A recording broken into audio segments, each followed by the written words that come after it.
Now, the Dutch Prime Minister Mark Rutte has apologised for the role that the Netherlands had in slavery. Mr Rutte also said that slavery must be recognised in the clearest terms as a crime against humanity. He said slavery caused, as he put it, untold suffering for untold numbers of people, which continued in the lives of people today. Well, our correspondent Anna Holligan joins us from The Hague. And Anna, we saw in the last hour that apology being made, but obviously not without controversy.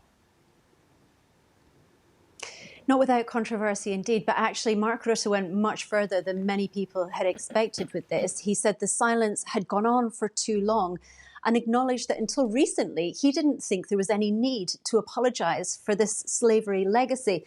And what we heard today from him speaking inside the National Archives, surrounded by this history, which he said you can't argue with the facts, he said it was a painful, ugly and downright embarrassing time. This slavery system amounted to a crime against humanity. And he went into some of the numbers as well, which really give you an indication of just how horrific this was. So he talked about between 1814 up until slavery was abolished he said by 1814, more than 600,000 enslaved Africans had been shipped in deplorable conditions, wrenched from their families by Dutch slave traders. He also mentioned in Asia, between 660,000 and over 1 million people were traded by the Dutch East India Company. And all of this, of course, was mandated by the Dutch government, which is why Mark Rutte has taken these steps to apologise today. But you mentioned the controversy. A lot of people in the affected communities, the descendants of the enslaved, had asked for him to apologise on the 1st of July 2023, which will mark the 160th anniversary of the Dutch Emancipation Act.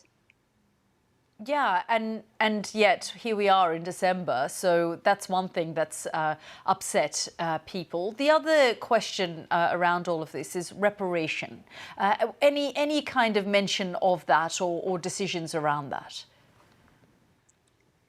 Actually, no, and that's something that may come in the days ahead. He did talk about the issue about the day, the chaos and confusion. He has been accused of ignoring those voices with echoes of colonialism. He said actually he wanted to get this done this year, so next year everyone could focus on the commemorations.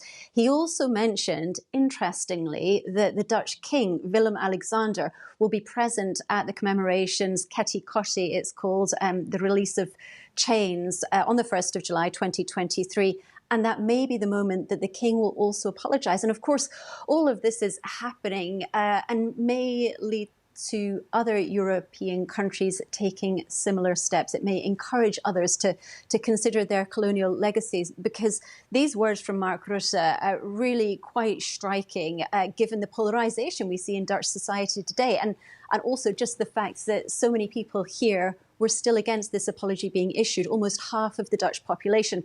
The other thing that Mark Rutte mentioned that's quite notable is he said the centuries of oppression and exploitation still have an effect today in racist stereotypes, patterns of exclusion and social inequality. And he said to break those patterns, we have to face up to the past openly and honestly. And I think that will be the real challenge for Dutch society now. Anna, thank you so much for bringing us up to date there.